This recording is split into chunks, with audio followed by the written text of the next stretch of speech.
Comment mettre en place l'expertise scientifique ouest-africaine en contribution dans la lutte contre l'épidémie Ebola?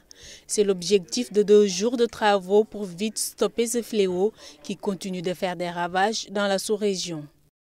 Dès la semaine prochaine, il faut qu'on soit en mesure de présenter un plan d'action concret et on a sélectionné quelles sont les actions prioritaires concrètes qui devraient vraiment se faire justement à l'émergence. Parmi ces actions, il y a la formalisation de ce groupe, comment le faire fonctionner légèrement, etc.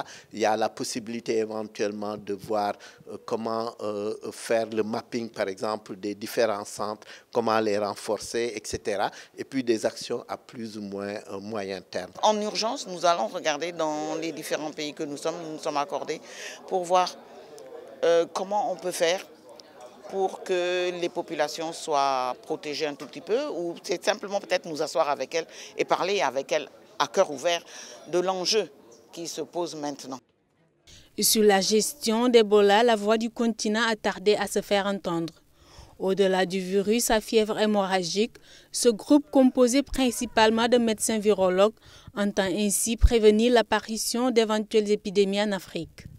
L'idée, c'est vraiment de commencer par cette épidémie, mais de penser à des épidémies futures qui vont certainement venir. Comme on a dit, on a d'autres virus. Bon, aujourd'hui, c'est Ebola, mais il y a le virus Marburg, il y a le virus Lassa. Il y a peut-être d'autres virus qu'on ne connaît pas. Et ce qu'on souhaiterait, c'est que ce groupe cette task force puisse apporter sa contribution, mais servir éventuellement pour se préparer aux futures épidémies à venir, mais contribuer concrètement à la recherche également de manière générale. Une stratégie de communication basée sur l'approche communautaire sera développée pour permettre les essais cliniques, surtout chez les populations réticentes. Ici est né un groupe de plaidoyer régional pour faire peser la voix de l'Afrique de l'Ouest et influencer la formulation de bonnes politiques sanitaires.